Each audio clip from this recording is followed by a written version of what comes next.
طيحت اكثر من 45 كيلو، واو. من 102 ل 56.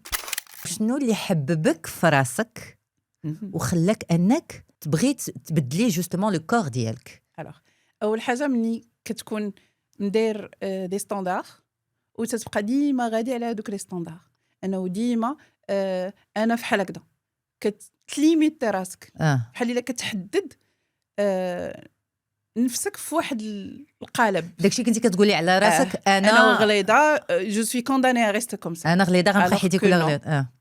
مني بديت كنتهلا في راسي في صحتي، كناكل مزيان، بديت اول حاجه بدي ثيرابي، حتىش داك الشيء اللي كان طرا خلاني واحد الوقيته ما عرفتي ديك لاغاج كتاكل فيك لداخل وانت ما قادر دير حتى شي حاجه، ولكن كان خصني نيفاكويها حيت هذيك الصدمه سميتها تصدمتي. هذيك الصدمه بحد ذاتها انا اليوم تنقول انني ممتنه لانه داك الشيء طرا. بيان سور، حتى كون ما طراش داك الشيء بوتيتر كو جو نسري با لا اوجوردي.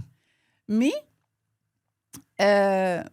في ديك الساعه كان صعيب انه دي نوي بلانش كتبقى ديك علاش هادشي وقع، علاش انا. وواحد الوقيته الله يسامحني كنقول يا ربي انا كنت ديما كنقول لك الهلا ضرني في شي حد اللي انا تنبغيه، فعلاش جون سوي لا اوجوردي. اي سيتي تري دور انه تو سون كو طون كور il est brisé مشتت. انا بحد ذاتي تنقول لهم راه تزلزلت من الداخل، انه حيت هو اللي كان هو الحاجه الزوينه اللي كانت في حياتك اكزاكتومون من بعد داكشي اللي عشتي في الطفوله. فهذا من لي ثيرابي فهمت انه الوزن الزائد ما كانش بالضروره غير الجانب ديال الماكله، باسكو كنت في الاكل العاطفي، كنت في لا بوليمي اللي هي البوليميا، انه كناكل كميات كبيره ملي كنكون معصبه ستريسي وهذا.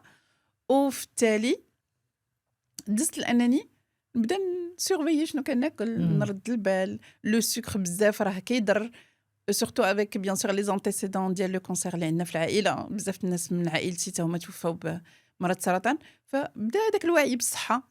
بعدا بدينا بالصحه النفسيه وبدينا موراها بالصحه الجسديه. شحال طيحتي من كيلو مريم؟ الوغ بور فيتي مون انيفرسير 35 كنت طيحت اكثر من 45 كيلو. واو. من 102 ل 56.